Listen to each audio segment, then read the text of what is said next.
aircraft advisory in effect from this evening through.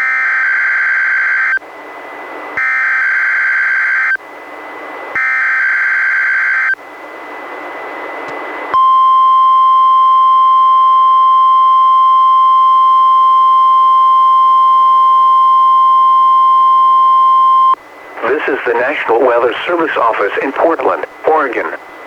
The preceding was a test of NOAA weather radio's warning alarm. Tests of these receivers are normally conducted every Wednesday between 11 a.m. and noon.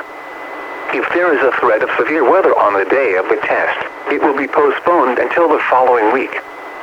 This concludes the test. We now return to our regular programming.